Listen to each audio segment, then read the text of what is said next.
2023 meeting of the Hastings Economic Development and Redevelopment Authority. I believe we have a quorum tonight, so we can get right into the minutes.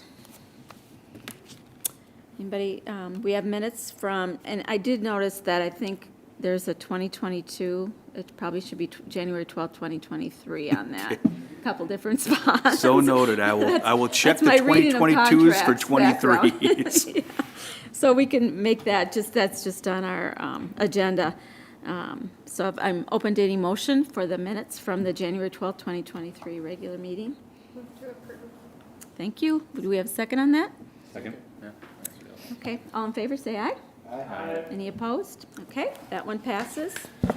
Bills, John, are you going to take us through those? Sure, I can Okay. take you through the bills this month. A lot of beginning of the year administrative membership and subscription updates for our Economic Development Association, our local chapter for the state, Finance and Commerce, and some other software we use. We did attend a economic development conference locally this last month, and I should say I attended the conference. Eric planned the conference. He was the conference chair, so nice job on that one. Very helpful. So that's what we have for bills, if you have any questions. Any questions by any of the commissioners? Okay, thank you. Do we need a motion on that? We do, please. Okay. Motion to approve. Second. All in favor, say aye. Aye. Any opposed? Okay, that one passes. You can go on to our business agenda. The first item I see is Resolution 2023-02, approving the facade improvement grant for 411 Vermillion Street. Thank you, Madam President. Yes, as was mentioned before you is a proposed resolution. That resolution would be actually the first grant award for the 2023 Facade Improvement Grant Program. As HEDRA will recall, you renewed the Facade Improvement Grant Program for 2023 with an allocation of $50,000 from your general levy budget. The first application came in from 411 Vermillion Street, a request to replace some doors. They did originally apply for 3 doors, however, 2 of them were not deemed eligible, so we're down to the 1 door. So they were kind enough to send in a bid just for that singular door so staff could review it. The current door proposed to be replaced is very aged. The frame is bent. It does not close properly, causing both security as well as energy efficiency issues, and therefore does qualify for funding under the program. The total project cost is just over $5,200. One change in your program for this year is that instead of a 1-to-1 match, you now require $2 of private investment for every $1 of grant money. The purpose of that being to get the money to spread further. With that, that means just over $1,700 would be the total grant amount if approved by HEDRA this evening, and that's what's outlined in your resolution. And with that, I'll stand for questions. Anybody have questions for Eric? If not, I'll entertain a motion to approve Resolution 2023-02. Do we have a second? Second. Okay, all in favor say aye. Aye. Any opposed? Okay, that one passes. Thank you, Eric. Eric, are we, how are applications going? Are we kind of at the same stage we were last year, a little slower? Madam President, I would say we're a little slower than last year. This was the first application to be received, whereas this time last year we had a handful probably at this point. I have heard interest, though, of people kind of pulling together bids and getting stuff together. So I anticipate applications to tick up here in the spring months, especially applications from those that applied last year in your grant round. Right. I did remind them that they're eligible to apply at any time, but that those applications won't be considered until July 1, because they did receive funding last year. Okay. So guessing if there is funding available come July 1, you could see some of those for you then. Okay, thanks.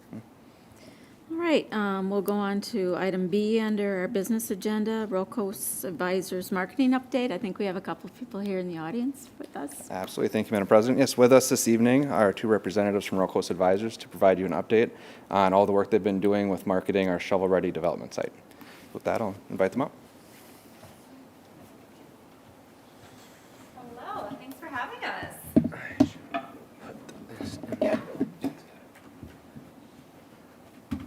I'm Marisa Matallo. I'm our Vice President of Industrial Corporate Solutions and Land over at Rocos, and Harry works with me on all of our projects internally and has put quite a bit of work into this Hastings project. We're really excited to be partnering with the city And today we just wanted to come out and be able to give a quick overview on what we've been doing in terms of engagement, marketing, some of the studies, who we're reaching out to as potential end users, a brief market update, and then also if there are any questions or if there's anything that we can answer for you to help, I guess, add clarity or put a little bit more color to. So, Harry, do you kind of want to walk through real quick? This is our offering memorandum that we're currently working on with a lot of our end users in the market and developers.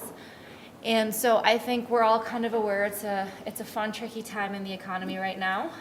Inflation's up and interest rates are up.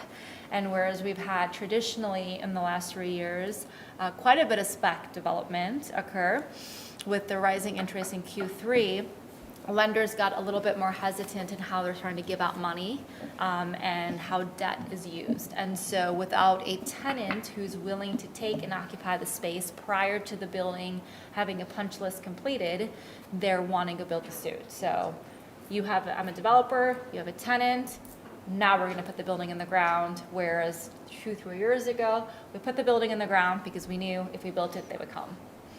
And so without proper underwriting, it's gone a little trickier. We've had a few offers on the site, which unfortunately the underwriting just could not pencil out for what they wanted. And one developer who's pretty prominent within the Twin Cities just didn't want to put it on paper because they felt it would be so insulting, and it would have been. So with land, usually a developer would take into account carry costs, overhead, taxes, and how long they would need in order to lease it out. And traditionally, in the past, it's been anywhere from 18 to 24 months. In this case, they underwrote 5 years. So they wanted the land for $0. We didn't like that idea. We're like, yeah, it kind of defeats the purpose, right? So Harry's gonna walk you through kind of our OM as this is the package that we're sending out, and we're happy to send this out to anybody too who'd like to take a look at it or have a copy. But this just kind of gives more of a marketing overview and a perspective on the 50 acres and then the additional 24 to the north of that. Right now, we're focused more so on the 50 acres as being a priority, and the 24 more as an option, either down the road as a potential expansion and or a discussion point. But for us, that southern section is where we're focused on. So you want to jump through this? Right? Yeah, so like Ray said, this is our OM that we've been kind of sending out. We also have a market analysis that we've kind of been working with John and Eric on, and kind of push around why we think it's going to be a potentially good site for kind of an end user. So kind of, I don't know how many of you have seen this, but Yeah, and so Yeah. just stop us if this is all redundant information, but this is just an overview of the site, and then keep going, keep going, keep going, keep going.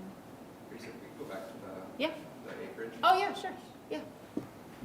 So I do just want to point this out for HEDRA. So for some of the new members on the board, years ago, the city of Hastings, this specific body, went through an exercise that had that 50 acres certified as shovel-ready through Excel Energy and their Certified Sites program. So what that did was go through and do the survey information, geotech, environmental, basically all that front-end due diligence work that a developer could have questions about and have, frankly, concerns. The goal of, or the purpose of certifying it as shovel-ready was to check those boxes, say, you don't need to worry about those things here, we've already done the work for you. The 24 acres plus or minus there has not been certified shovel-ready. That is, however, contiguous land, and one thing that we were hearing early on was 50 acres is great, but more is always better. What do you have? And so conversations internally, but okay, what are the future plans for the rest of that area? Is there the opportunity for additional acreage should an opportunity arise that requires it? So in those conversations, that's where we ended up with that additional acreage being an option, again, as was mentioned by the Rocos team here, pushing that 50 acres primarily, but knowing that kind of in our back pocket, there's the potential for additional acreage should it be needed. And the beauty of an entitled site is for any developer, that's gonna save you on the front end up to 3 months of due diligence. Traditionally, a due diligence can go anywhere from 3 months to a year and sometimes longer.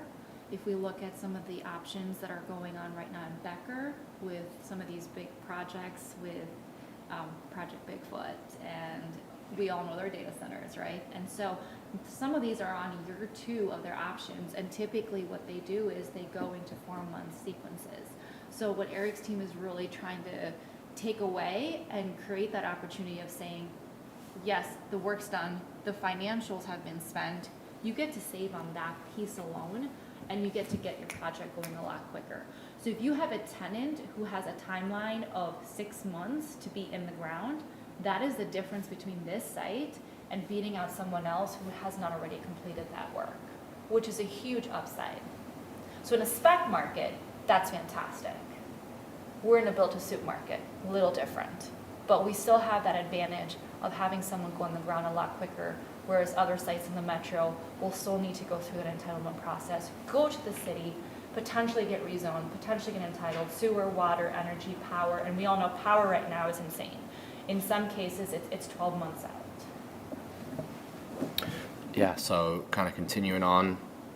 Amenities, yep. We did put together a few demographics here just to kind of show what does the area boast in terms of other metro areas. I think we were pleasantly surprised with what we found. I think Hastings is very robust compared to previous years and other metros, and I think there's a lot of opportunity here, especially as we look at how built out our metro is. We're running out of land. I mean, there's no more land in the CBD. Brooklyn Park is overbuilt. Rogers, which used to be the new, call it, northern part of what we would compare Hastings to, is at capacity. So we do feel like that there's a really good, robust growth here. You're all well aware of the zoning. I asked you just one question on that. I mean, I think we all recognize it here on the panel that when people say Hastings, they still have a feeling we're in, you know, the middle of nowhere. Are you still here? I mean, are people that you're approaching, do they readily recognize that we are 20 minutes from St. Paul and 30 minutes from Minneapolis? Are you hearing any of that? Because I know, you know, people still geographically struggle with where we're located. Yes, and actually we have a development map that we can pull up here soon, and to a degree, yes, Hastings is still considered further out from the CBD, right? We're 40 minutes from downtown Minneapolis. That was maybe speedy. So you and I did it in 35 minutes, maybe 30. I'll give you that. But when we're putting together case studies for the Ace Hardwares, the Targets, the Sephoras of the world, we can't give them mine and your drive time. We have to give them the average drive time of a Google driver in rush hour traffic at 9 a.m. in the morning in 3 inches of snow, right? That's what they want. Worst case scenario, if I have an employee that's living in Dayton and I've got a DC in Hastings and they're my core manager for my warehouse, what does that look like? Am I going to lose them mid-year or mid-season because they're like, you're making me drive 40 minutes one way every day? So yes, but we also put a labor study together and we found that you actually compete really well with Metro. If not, in some cases, a little too well. Yeah, you'd like to pay your people. So yay, Hastings. Sometimes big DC sites don't want that. Right?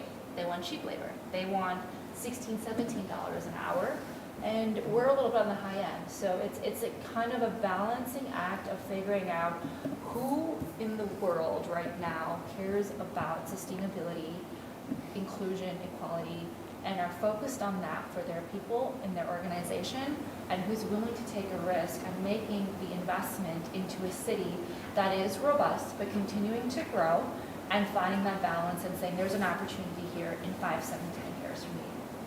So that's for Harry to solve. I'm just here to answer questions today. So,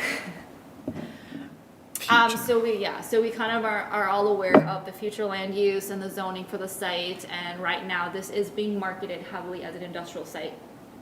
We spoke with Eric and John early on.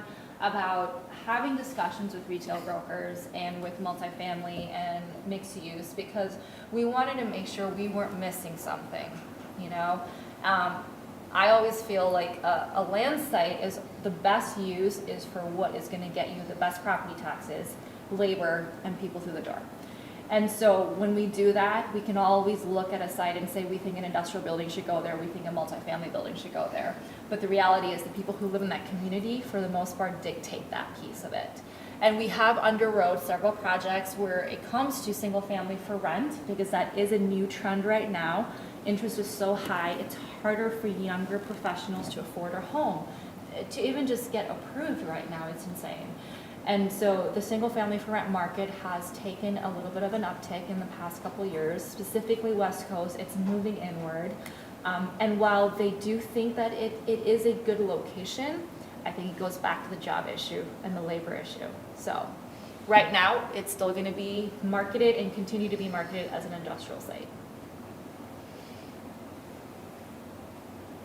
So we put together with our partner, Josh from Measure Group. Unfortunately, Josh is enjoying the Texas weather right now. He's there for work, but we're gonna give him a hard time, on what a proposed site could look like. The first one is 1 million square feet. And I would never want a developer to do this in our market. We have 1 million square foot building going up in our market. It's in Dayton. You may be familiar with it. It's called the Cubes at French Lake. CRG is a developer out of Chicago. They're based in St. Louis, very reputable. We work with them, we've done deals with them. They're doing 1 million square feet in the ground. It's a spec space, and the reality is that we don't have the kind of market to support that type of a user. Minnesota traditionally has been a 250 to 500,000 square foot market, and 500 is really on the extreme end. We are landlocked, and we're not anywhere near a port. We're on the border of Canada, so unless you're doing business with Canada, that's out of the question. And anywhere else you're going by truck or train, right? And those tend to be the more expensive of the two. So while it's a nice thought to put a big bomber up there, it just doesn't seem realistic, and I think we can all attest that if it was the right solution, we would have had a lot more than just one going into the ground as of last year. They've had proposals from Amazon, and they had a proposal from Walmart and Target, and all fell flat. So if I had a magic crystal ball, if everyone wants to come at me maybe in a year, we'll find this out. I think reasonably give them another 9 months, and Dayton might start cutting their building up and start going after 300,000 square foot users, because I think that's the reality of it. So the second one is where we think the most likely scenario is going to land. And if you look at traditional developments in the past, specifically in our pockets of the metro, we always have pockets of buildings. So it's more of like a park. And this gives a developer the diversity of having multiple buildings while having income coming in with vacancy to carry that, but it also gives the community an opportunity to bring more than one company to the neighborhood. So you've got a diversity of job types, whether it's med tech, warehousing, shipping, processing, office. So you're not just confined to like one DC warehouse where you're just looking at a conveyor belt going in and out all day. And also take into account, a lot of these companies are now automating. And we consult on automation all the time because there is a labor issue in most markets. So if you got a DC and they're willing to put in the $10 million investment on the front end, then you're gonna have a job issue later on, and you need to make sure you have the diversity of clients and the number of businesses to be able to support that. No one wants an empty industrial warehouse park. The third one we put out there, if you actually drive up Rogers towards, Anoka, Blaine, Coon Rapids, a lot of what you're gonna see now is you're gonna see the two buildings to the north, which have been there for maybe like the last 3 to 5 years with smaller local private companies. And then you might see a building to the south like at $500,000 with like a room and board or a blue dot.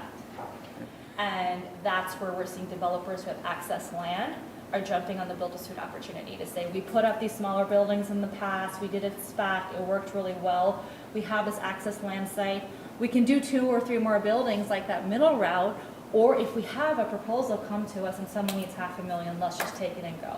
But it's not going to be a spec site. Yeah, just from a matter of perspective, I did want to give some perspective on the sizes of these buildings themselves. So when we're looking at 250,000 square feet right now, we don't have anything that large within our industrial park presently. We take a look at the Intech and take a look at Quality One. With their expansion projects, they're more about 150. So you're looking at something that'd be, you know, almost double the size of that building at the 250,000 square foot, or 2 Fleet Farms, for example. So the building to the set to the right here, where you show the 125s together, that'd be like 2 Fleet Farms. The 500,000 square foot would be about 4 times that, just to give some perspective on that. And the 250s, to John's point is, you may not have a single user in 250. You might have 2 to 3 users, because typically it's broken up along the bay line. So depending on the depth of the building, you could have something demised down and start at like a 20 or 40,000 square foot as a minimum, and then go out from there. So one of those buildings could have 3, 4, 5 tenants in each building. But again, most developers that build in that middle picture do it in phases if they're gonna do a build-to-suit. This is just a quick market overview of where we're at. Everyone's heard this. I think we're all like pretty tired of hearing it. We're historically low, unprecedented rates. We are historically low right now for our market. We are at 2.9% interest rate. And Harry put together these numbers, which we'll hand out to everyone to kind of compare each metro. We've never had a low vacancy rate like this before. COVID actually pushed that forward. So in Q2 of 2020, which we were right in the middle of COVID, we experienced 2 years worth of e-commerce growth. And that's because all of our retail stores were closed and everyone had to go online. We were forced to. It was inevitable, it was going to happen, but it became so condensed that we had clients calling us saying, I need 100,000 square feet, I don't care what it costs, I need it for 6 months, but I have shipments and inventory coming in for pickup, delivery, same day shipping, and I just need a place to put it. And that trend tended to follow. However, we've seen a shift where it's decreased a little bit, where some individuals are going back out to Target, to Walmart, to, you know, JCPenney, and they're not doing the drive-through or the pickup and the scheduled pickup, but majority of their consumers have remained dedicated online shoppers. And that's why we're still seeing retail struggle. So there is opportunity there, and that's why we're not too keen on pushing the retail aspect, because we understand that right now a lot of that is going back to the bank, and we just want to be part of that. And then Harry, you're going to pull up your map? Well, so this is kind of the more analysis that we've kind of put together for Hastings as a whole, and this is kind of what we present to kind of a potential end user. So kind of a real traffic count, obviously vehicles per day. As you can see, obviously main highways, main roads obviously see more vehicles. What we've seen and kind of some feedback from some potential kind of developers and end users that obviously that doesn't get enough traffic. Our access point is a little bit further from a major highway than they would like to see. If you are a Coburn's or you are the distributor for Lunds and Barley's, that 9 minutes to 61 is critical for frozen food. It makes a big difference as to how they package and contain and insulate their trucks. And so 3 years ago, I was in Phoenix and I was standing in front of a building doing this because my client does food testing. And the smell of everything coming out of their trash wafts in a certain direction, right? And if you're within 3 miles of a certain wind speed that's blowing in a certain direction, our board will not approve that, because if those residents smell it, they're going to be complaining to all of you. And so it's the same concept of 9 minutes, 3 miles. To them, it's what is my inventory loss between that time frame, and is that worth it for the decreased rent that I would pay by being outside of a major city? And that's what we do. We take inventory count, we take truck times, take gas and labor, And we measure that against what is rent and overhead and which one wins at the end. So this next slide is obviously kind of a bigger overview of that kind of the metro area. And we should really change this, but the blue dot down there is where our site is, and then you can kind of see the northern metro and what kind of vehicle count you're seeing right off the interstates there, where some of the bigger parks are. So here is kind of we get into our industrial development. So we kind of have to an inch we have proposed, that's kind of the plans in place, and then we have under construction, so that's where kind of the ground is broke. Here we can kind of see the proposed options. Obviously, Northwest Metro is kind of predominantly been kind of industrial heavy. I think throughout here you kind of see it's kind of shifting a little bit more towards that kind of that south central kind of submarket where Hastings is kind of located. Sorry, real quick, I just wanted to point out is when you look at the developer legend over here, traditionally Scannell, Capital Partners, Endeavor, Ryan are all Minnesota-based companies, and UP, they're all Minnesota-based companies. Recently, we've had Lake Washington, IE. Opus has already been here, but they're not based out of Minnesota. And when you look at the map of development that's coming in from out of our market, it does tell a really good story of how robust we are and the opportunities that we can offer.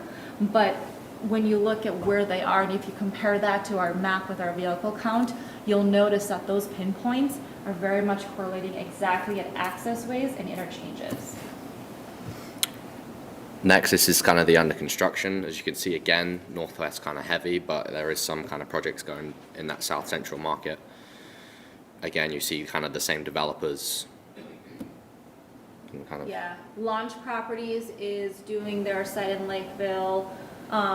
We don't have this one listed on here because it's still, I think Eric, you and I have discussed it. It's Realty Link is partnering with Launch Partners out of Greenville to put in the first spec cooler freezer space in Minnesota. Being in real estate or not, I think we can both agree that it's a really hard thing to pencil, right? So putting in a 40-foot clear building for spec cooler, which is very custom. Traditionally, our clients who do cooler freezer end up spending anywhere from $185 to $250 a square foot. So, and they're typically taking 100,000 plus. So you can imagine their build out is extreme. To do that on a spec basis, it's very difficult. So we did not include some projects like that. We included projects we know are actually going to happen. So there's a lot more that goes. What did you say? There's about 25 other projects that are going on in the metro right now that are either smaller or something like that. But we're looking at what is actually going to happen and take place, and who's actually going to take space, right? But we're happy to point out any other projects you want to talk about, but let's look at our competition. Yeah, right. I mean, following on from that, like Risa said, there's kind of obviously more than this going on in the kind of metro area. We just kind of chose the ones that are most kind of comparable to our subject site here in Hastings. And the last project on here that is the United Properties, which is 635 Lone Oak Road, 137,000 square feet, is the last spec development that broke ground prior to interest rates going up. Everything else that broke ground was pre-interest going up. And to put that in perspective, I don't know if any of you are familiar with Doran Properties, Doran Construction, they do multifamily. They went from 4 projects proposed and in the ground to still having 4 projects, but they are now carrying an additional $5 million of interest because of their restructuring and their financing from their lender from interest rates trending up. So that should tell you that that project was already shoveled in the ground, and that's why it's still happening. It's the old Optum site. It's 2 smaller buildings. It's going to lease out. It will because they're smaller sites. Great location, great access, but that's the only reason why that one is up there. I think next, moving on, this was kind of important for end users, obviously, with kind of distribution centers and fulfillment centers, obviously major hubs within that kind of Midwest region. These are kind of average drive times calculated, and obviously we kind of put that a Hastings subject site in there and kind of made that pretty evident and clear to those kind of companies. When we talk to the Sephoras of the world and the Ace Hardwares of the world, this is what they care about. They want to know if I'm a regional supplier or retailer, how long is it going to take my truck driver to go from point A to point B? And is it worth the additional 15, 20, 30 miles to get out of the city and onto the highway? We have a great opportunity here because we're basically next to Wisconsin, right? We're right there. But the disadvantage is we're not CBD.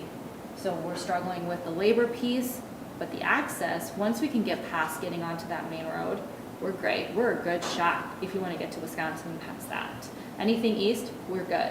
So how do we find the way to battle that and make it make sense for them to say you're paying additional truck time, you're paying additional money for labor, you're incentivizing, maybe you have to relocate, you got to pay a housing stipend.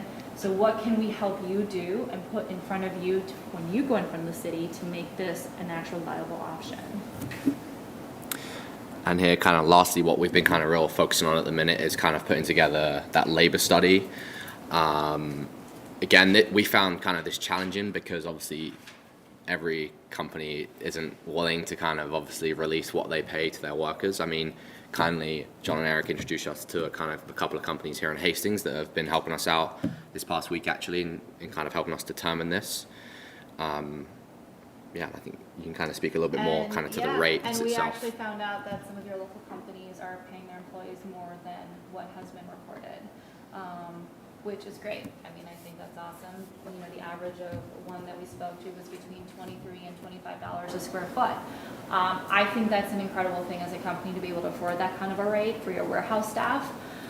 But at the same time, when you're looking at a larger Fortune 500 company, they're going, well, why can't I go to Dayton because the average warehouse right there is $17 a square foot. And we all know and recognize the world we still live in, and that is important, right? Because we unfortunately don't live in a very business-friendly state.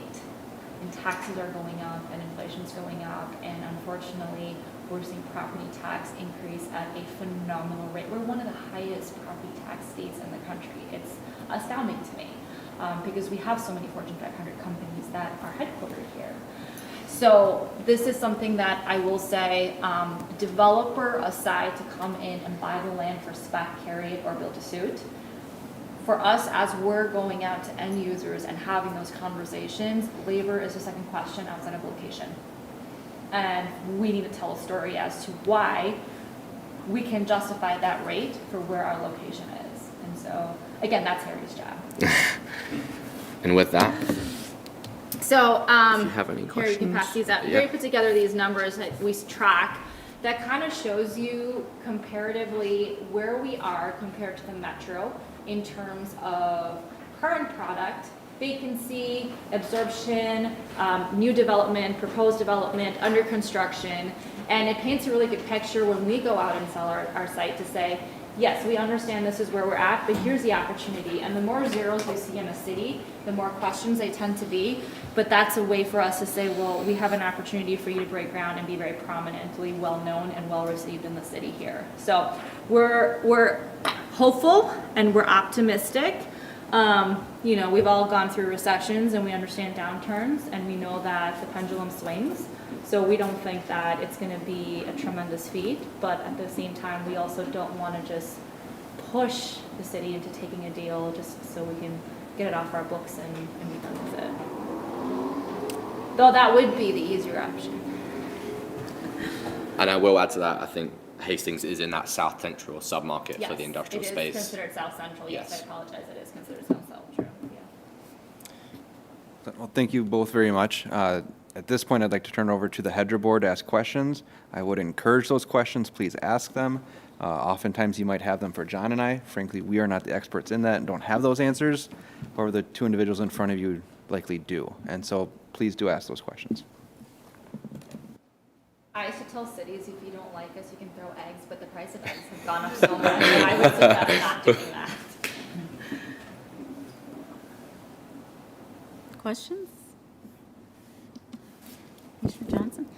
So labor costs are obviously a big factor for companies. Labor availability has to be a huge consideration right now. Is there any way to do a study on available labor? Yeah, so We tend to do that study once an end user has identified the market as a potential, we're gonna go here, we wanna do, that's part of the due diligence. So when Erica mentioned the entitlement process, typically that's when that study is completed because it's very specific to the end user. The jobs you may be offering versus the jobs you may be offering can be very different in terms of role and title and actual operational function. So it's hard for us to just gauge a sense of what makes sense for each person or individual. So that's why some sites are better suited for DC versus some sites are better suited for manufacturing. That kind of leads into my question. Has manufacturing left the room? I mean, are we, you know, when you're looking at potential prospects, I'm not hearing manufacturing coming out of your mouths very much. And I know that will be tied to what we can bring in as for labor force and our transportation issues, so. So manufacturing is tricky right now. I'm an industrial broker. I've always been in brokerage and industrial broker, so I've dealt with a ton of manufacturing companies. I've almost fallen through a roof of one of them during a walkthrough. I'm a big proponent for manufacturing, specifically within Minnesota. The issue that we have usually is that heavy manufacturing tends to avoid cities where they're condensed or closer to a CBD of that city. So for example, downtown Hastings, what's in that area? If we're putting in sports fields north of that, if there's going to be a school close by, they tend to be a little bit more reluctant. In that situation, if their labor force can match somewhat of a Becker or Farmington, they're more likely to go there. It's cheaper to build, cheaper labor, easier access, less problems or complaints from residents, right? The other concern now is as we're looking at legislation, policy change, and administration, clean energy is a big deal. And manufacturing companies are hesitant to go into some cities because of that. They do feel like they may get shut down. And so when we talk to organizations, we're going up to Becker next week for a project, and Becker is still pretty far north where you think there may not be as much of a concern. There is tremendous concern from the community for putting manufacturing there.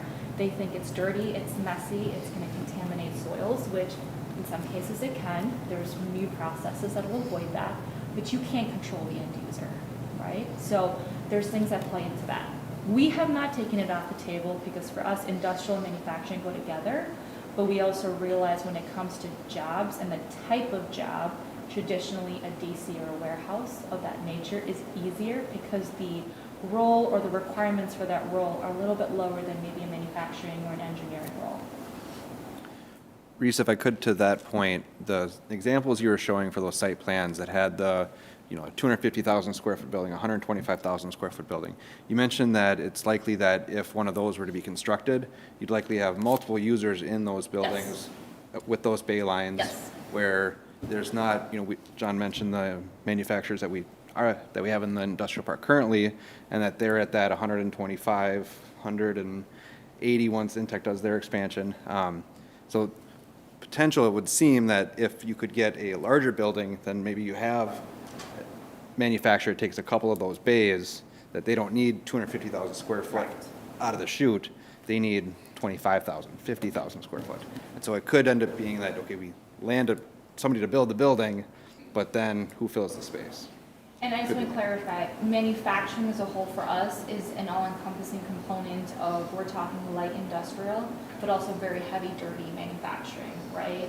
And so there's, I think, a difference between what we consider light industrial manufacturing, like production, conveyor belt work, versus we're actually producing and we're dumping oil into a sand trap and we have to drain it and things of that nature.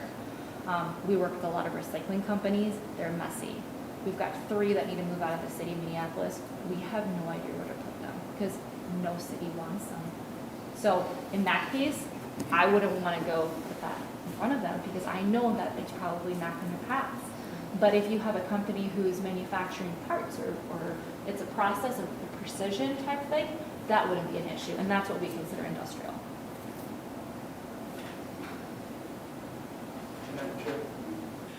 I guess the question I pose is, we're looking in the neighbors around us and we're seeing Amazon, Federal Express, and they're building these big warehousing mega buildings, but you're looking and saying, how many employees do you really get out of that? And I hear what you're saying about, manufacturing, light industry, versus where you would find a heavy industry that has issues.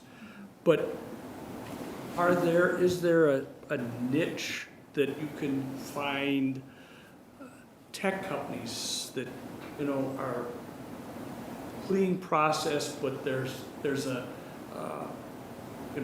because it's so hard to find folks to come to work, that there's a possibility that there's a manufacturing activity, let alone what I hear being said and see around in the neighboring areas, that, a warehousing or, something like that. And you talked a little bit about the business of, robot processing and just those kinds of things. And I'm looking and I'm saying, is it possible that because where we're at here in the southeast metro area, that there is that possibility that there's,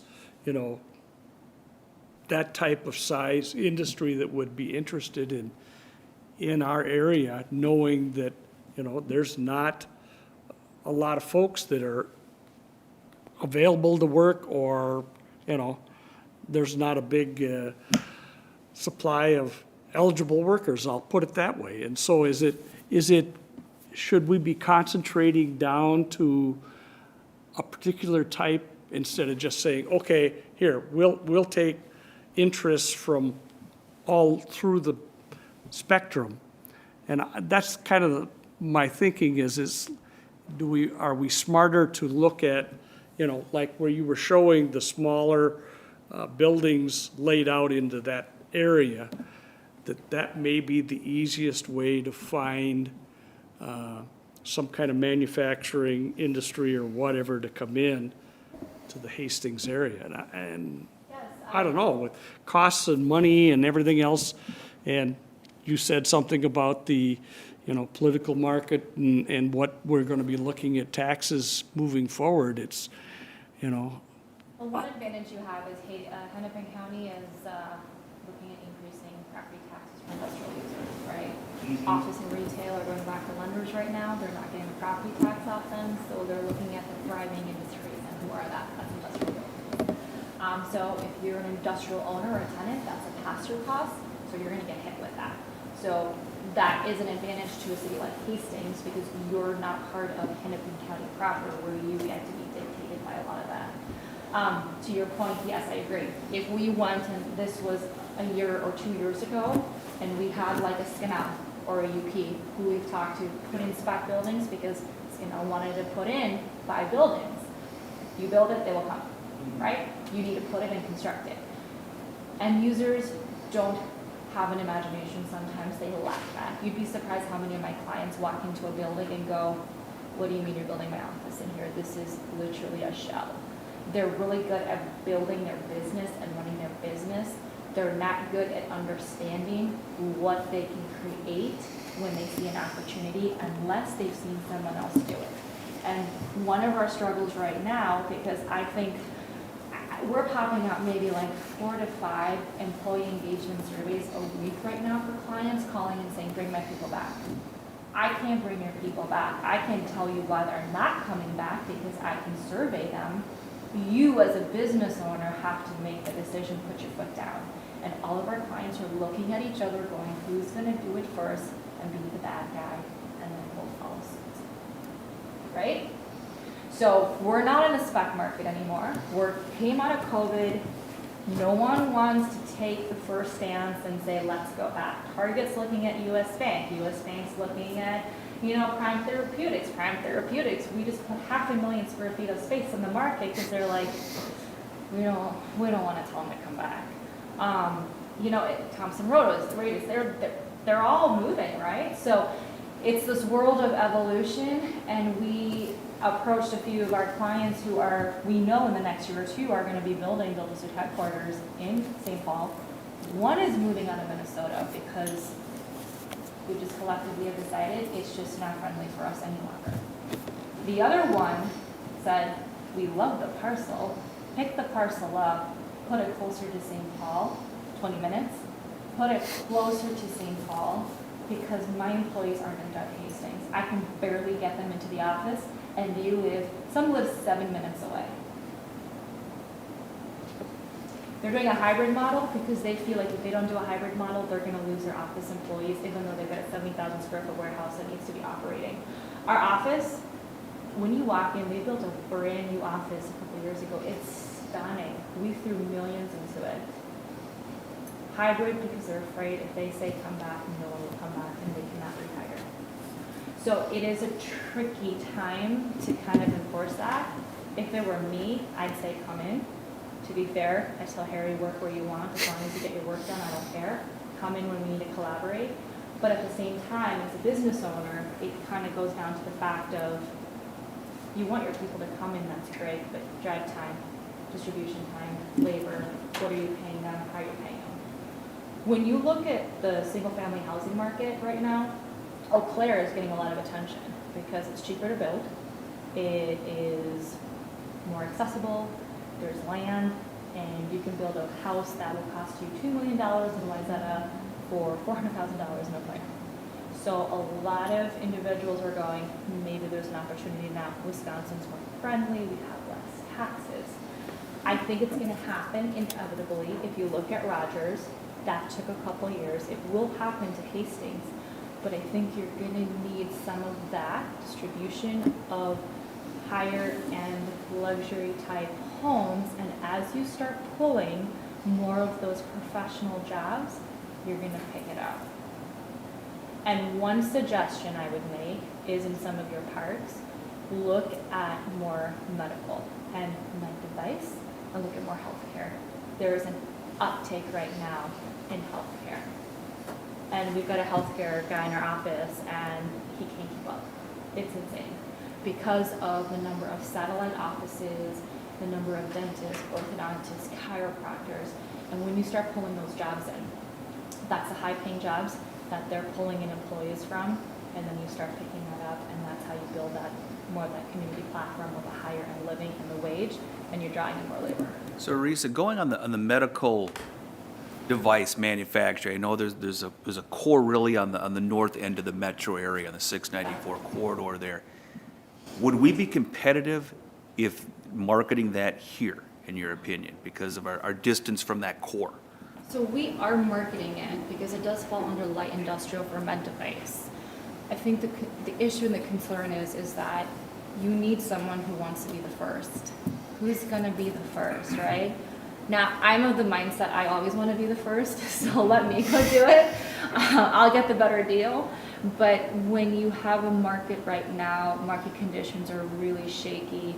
2008 was a little different. We were looking at a housing recession. 2012, 2013 was a little different for industrial.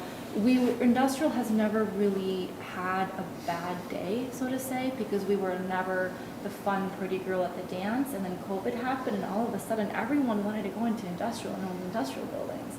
So now it's kind of that whole full circle of what's going to happen. And for as long as a developer can't put a spec building in the ground, it's super hard. And they can underwrite it. And I can't go and sell them land for $0. I'm not doing my job. My fiduciary responsibility is to you, not to them. So I can't tell them, yeah, sure, take the land, $0, just so we can put a building in the ground and you can get that.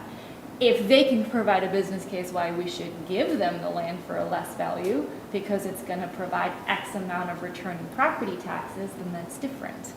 But we don't have a developer who's done that yet because they don't have a tenant that they can go put in the building. And for as long as they don't have a tenant, they're paying the property taxes, they're paying the dollars to carry the property, and our rates went up. I mean, we were at 12 and 6 a year ago. Before that, we were easily 1050, 550. We're at 13.6 now, and that is a huge jump. And we're still one of the lower price markets in the region. But when you have a 4% annual increase on your rent every year, as a business owner, that's a big chunk of money. Yeah, it's helpful information to know some of the background here on this. I'm going to ask you, take a look at your crystal ball a little bit here in the market conditions in Hastings. You know, if we're 6 months down the road or 1 year down the road, what sort of things and opportunities do you potentially see for this site? You know, I do think that 6 months is still too slim. So the Fed raised rates a quarter last week. I have a bet with Harry that they're going to raise it another quarter before the summer. I don't want that to happen, even though he has to buy me drinks. But I do think that's going to happen. I think we're going to see another hike and increase, and I don't think we're really going to see much stability until we start going down to Q4. And the reason I say that is when I talk to my clients who are in private equity, I love talking to them because they make moves based on interest inflation and what the markets are doing. And they're all reallocating funds into Q4 of this year. They're kind of pushing projects out and saying, we think Q4 is when it's going to be the right time to make the move. And they could be speculating, they could be pushing it down the road and just kicking the can. But when all of them are going, I mean, we pulled out of 2 leases in Q1 of this year because they were like, we're going to get a better deal in Q4. So it sounds like towards the end of the year, Q4 of 2023, the people that are in the know are thinking, hey, this might be more opportunity, capital available to do different projects. When you take a look at the type of projects that might be able to done going into the end of 23, into 24, what do you think from what you've seen of this site and the opportunities that may be out there? I think we're looking at more of that wholesale user. We're looking at more e-commerce. We're looking at DC. And to your point, manufacturing is great. But when we look at what's going on in the world, and not just our clients, everyone's clients, the most growth we're seeing right now is within that space. And so that's why we may not just be marketing it as a DC. We just know that that is predominantly what is going to shift in that direction organically. I was just, wondering if there's, we're kind of in the southern end of an egg hub, and egg's kind of been our thing. Is that anything that ever presents opportunity? The fact that, we're in the market for Iowa, we're in the market for a huge agriculture, that can go out. In terms of a user or? Yeah, just as far as site development, if there's, if you see anything projected in the egg, world that this would lend itself to. There's hydroponic users out there. We bought a building for one 2 years ago. I will say they don't do as well financially, unfortunately, because it's still such a beta model. Anything within ag outside of that is really tough to underwrite. I would say the cleanest use could be a data center. It's not ag, but the issue that we would have here is there's not enough power. We're not near a substation where it actually makes sense. They don't provide enough jobs. It's on average 1 to 40. And while there's an upfront significant investment into the community with labor, construction, parts, property taxes is the big one, that's really all you're getting out of it. And then the other thing with ag and data centers is a water issue. Data centers use, I think it's like 75,000 household gallons per day of water.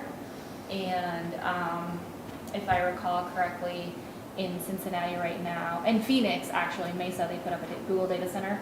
They actually shut off the water and they're trucking it over. So there's a little bit more consideration as to. I'm just impressed you know that off the top of your head, but yeah, I was just throwing it out there. Go ahead, Commissioner. Part of the conversation earlier, you mentioned that the labor study wouldn't be done until the tenant is identified. Given where we're at in the market, I mean, we're the lowest unemployment rate that we've had since the 60s, I think, something like that. Given that it's so hard to find employees, would it be more prudent to do that study now so that we could identify the tenants that would be most likely for that space, that say, we have a perfect place. The employees are there. We're growing. We have how many housing starts going in all around the city. We have people coming, but no one to, employ the people, so. Yeah, and I want to clarify, so when I say we do that study during like that due diligence period, that's when that individual end user wants to identify specific roles within a community, right? Our labor study is more all-encompassing, generalized, as to say, here's the type of roles, here's how much you would pay them. But for example, an Ace Hardware has a very different labor force than maybe an Amazon would, or maybe like a manufacturer would. And that's where we really get down to like the nitty gritty of it, of saying, would like a user, for example, like Polaris, want to come here based on the type of labor they're getting for engineering jobs, for more IT, for analysts, versus an Amazon who really just needs warehouse work. So that's what I mean when it's more the end user identified to actually do the due diligence more specific. But we have a really good general sense of what the labor is here.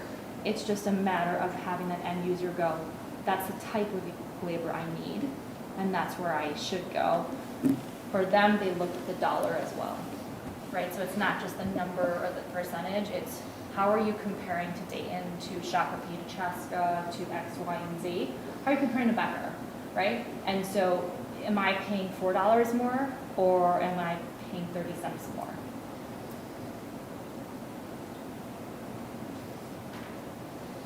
Commissioner Fox? Thank you, Madam Chair.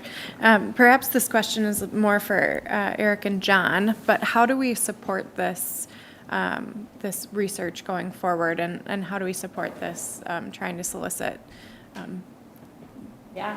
interest? Great question. I will say you've got a great team here. They're so willing, so ready, so available. They're awesome.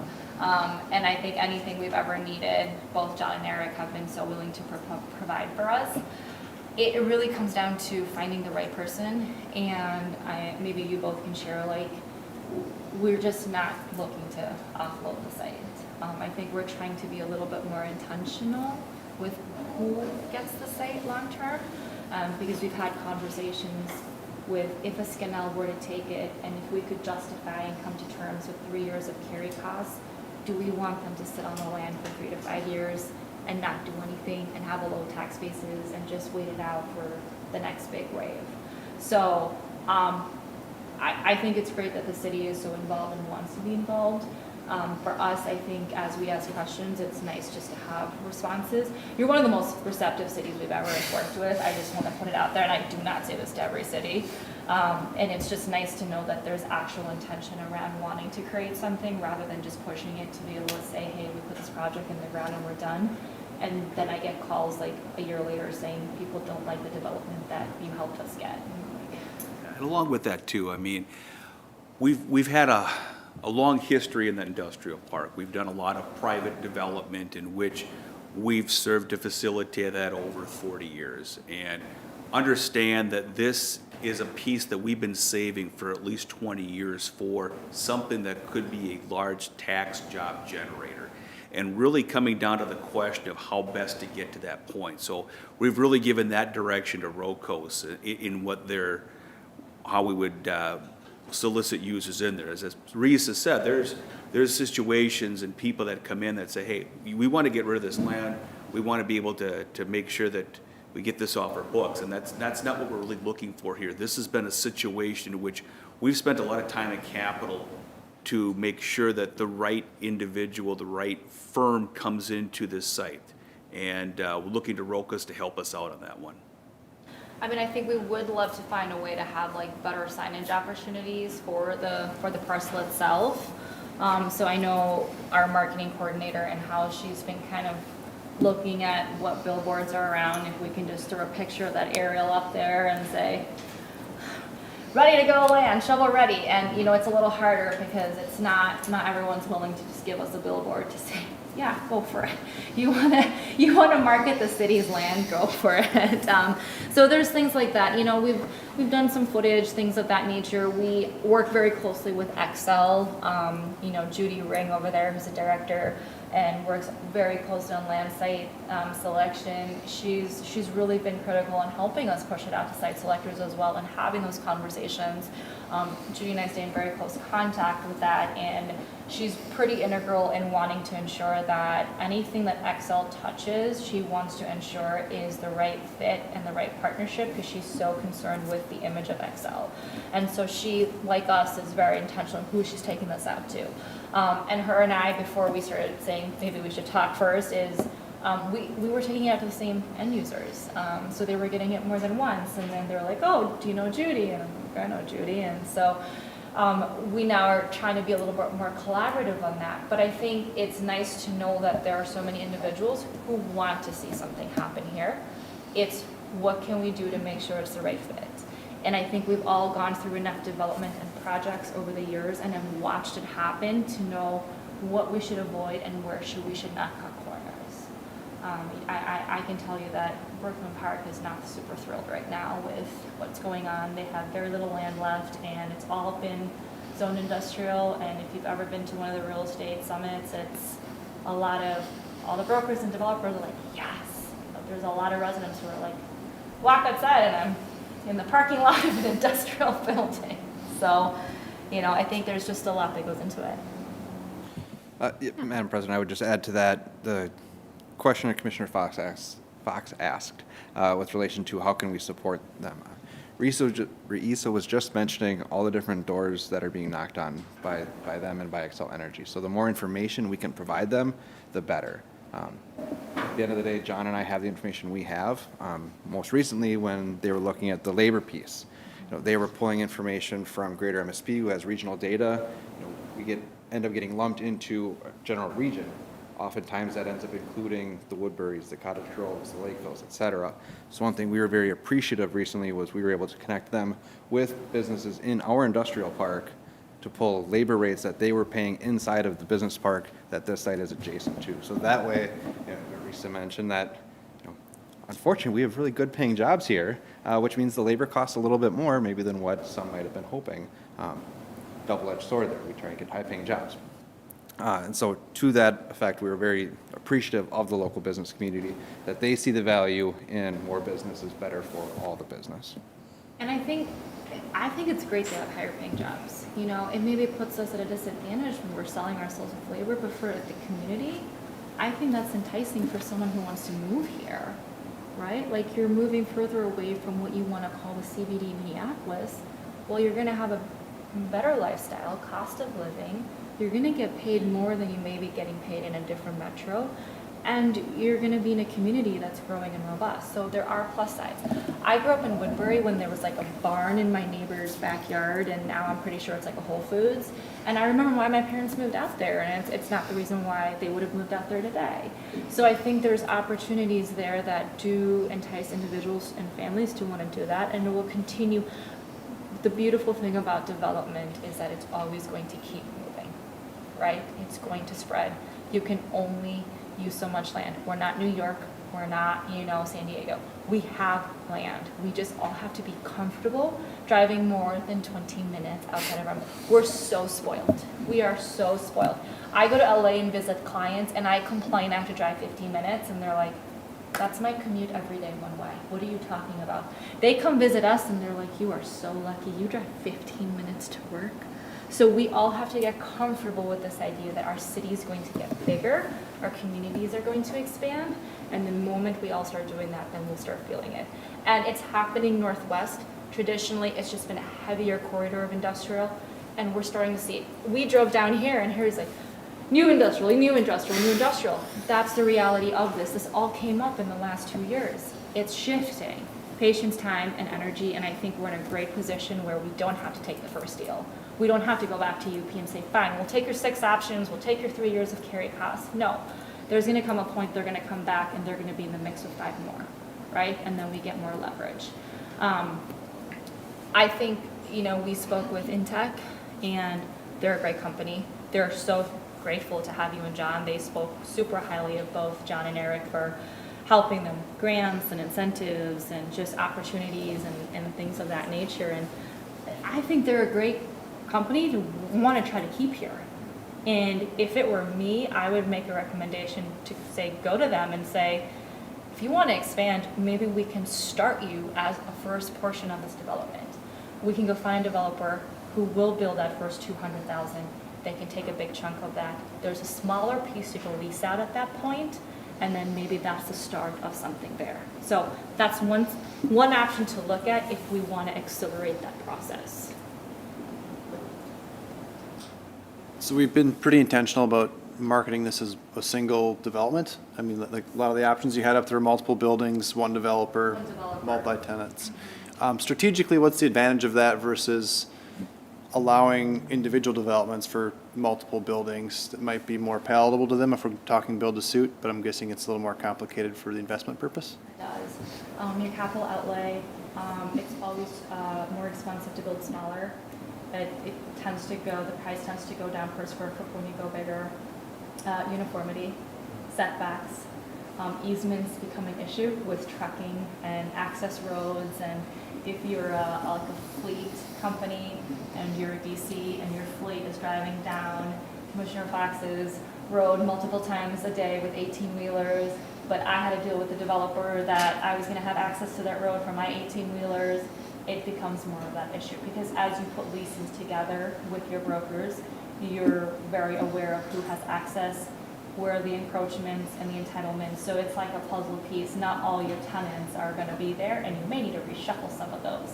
So if you're 3 developers, you're not talking about who's going where. You just want to fill your building. First one to the party gets it. And then they'll all be here talking to you. Anybody else have anything for our guests? Thank you.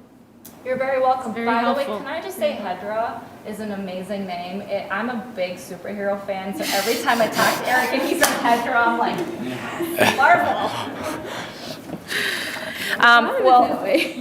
Marvel. Both Eric and John have our contact information. If any of you have questions or concerns, please reach out.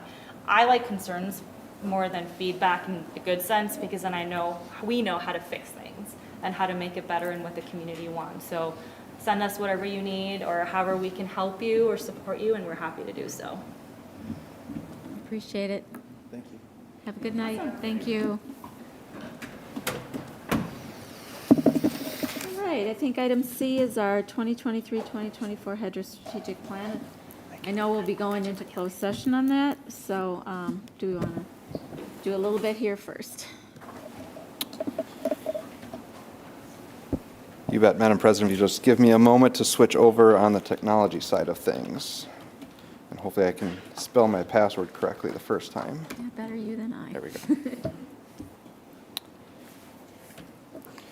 All right, yes, as was mentioned, HEDRA will be convening in a workshop setting immediately following your regularly scheduled meeting here today. There on the screen you see kind of the 4 prompting questions that we provided to you in your packet. Just want to hear you see it again, get those brain juices start to flow, and we look forward to a robust conversation here at the close of this meeting and the beginning of your strategic planning workshop. Anybody have anything on that? We will be meeting later tonight, so thanks, Eric. Then we'll go on to our reports and information, the 2022 Open to Business Year-End Report. Thank you, Madam President.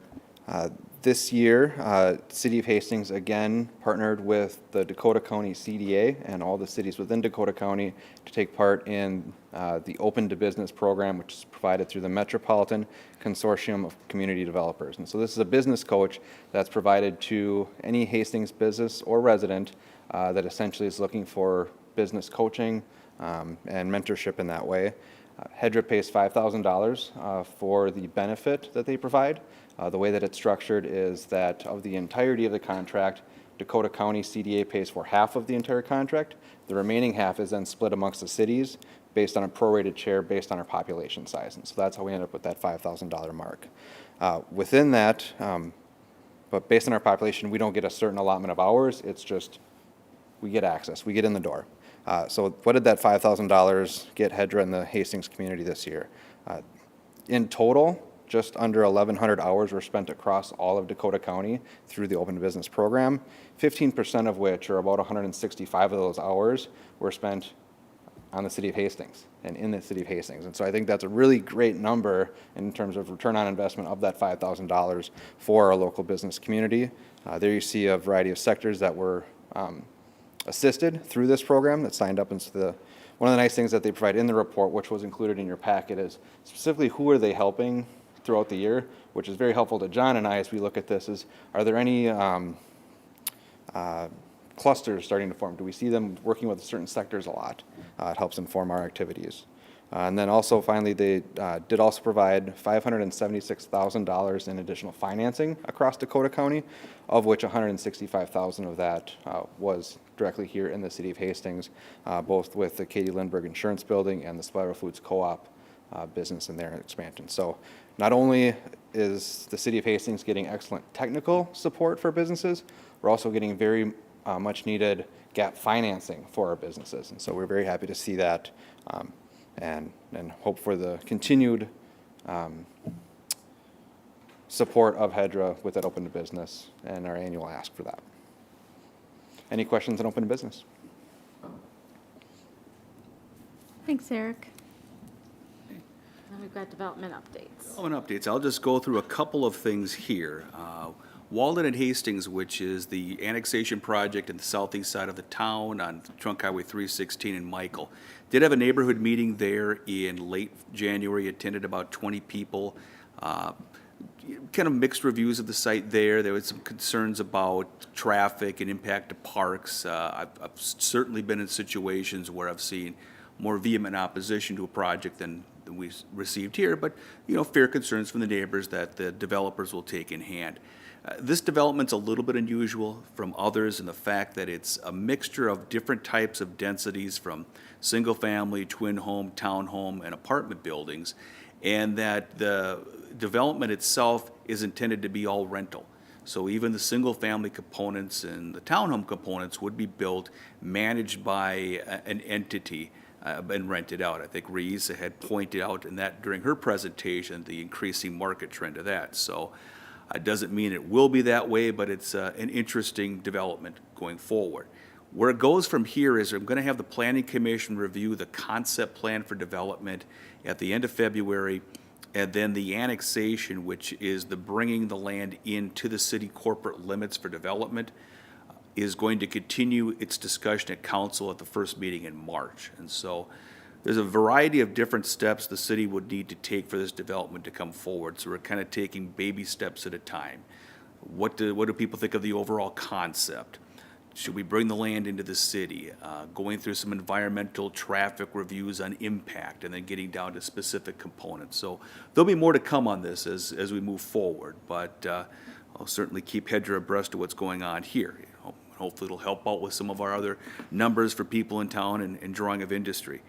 As far as some of the other projects that are going on around town, I think one thing to watch out for here at the beginning of March is at the Vermilion Acres, Vermilion Senior Development down on County Road 47. It's a modular construction, which means the components of the rooms of this building are constructed in a warehouse elsewhere in the Twin Cities, will be trucked to the site and then put together like a great big puzzle. And so that puzzle begins sometime in March, so we'll be documenting that. That's going to be an interesting project. With the Confluence, I noticed today, which was really a really interesting part for me, and maybe just to me, I think they finished up the last of the windows. When I was looking out today, I saw people working on that. So when you look at the exterior of the project now, it's dang near complete, which is phenomenal to see. On the inside of it, they're loading kitchen equipment in. They're starting to transition from doing the guts of the project into the finishing work of the project. So all good news there. Hiring is going place. There's a local hiring manager that is performing those duties. As far as when the open date would be, I have not heard anything succinct on that, but things are progressing very well. So I think I'll just leave it at that at this time unless anyone has any other questions. I'm just curious, I read in the Star Tribune article on hottest housing markets. Did you see that? I think we were 13 or something, 9. I was wondering if any of you had a chance to look at that and if you have any comments on that. Yeah, we've had a lot going on here in the last couple of years. I mean, there's been in the last 2 years, about 700 housing units that have been approved for construction, and a lot of them under construction right now. I mean, we've got In the last couple of years, we've had 4 apartment buildings going through. There's at least 400 to 500 units right there. There's a large projects that we have not seen the level of in, at least 15 years. Anybody else have anything else on the development updates or any other questions for John or Eric? All right. I think we have a closed-door session. We do, Madam President. So what I'd ask at this point is to, I direct you to the agenda notes here, and in order to officially close this, enter the closed-door session, if you would, to read that portion off, seek a motion in a second, and then we would adjourn, we're going to adjourn over to the volunteer room where we'll commence the closed-door session. We would open that session back up again, close the regular meeting, and then enter into our workshop. So a little bit of wrangling there, but just want to make sure I get the details correct. Okay, staff is seeking a motion to close the meeting pursuant to Minnesota Statute 13G.05 subdivision 3C to determine the offer for the purchase of properties located on Block 28, Town of Hastings. Do I have a motion to close? So moved. Do I have a second? Second. Thank you. All in favor? Aye. Any opposed? Okay, we are closed.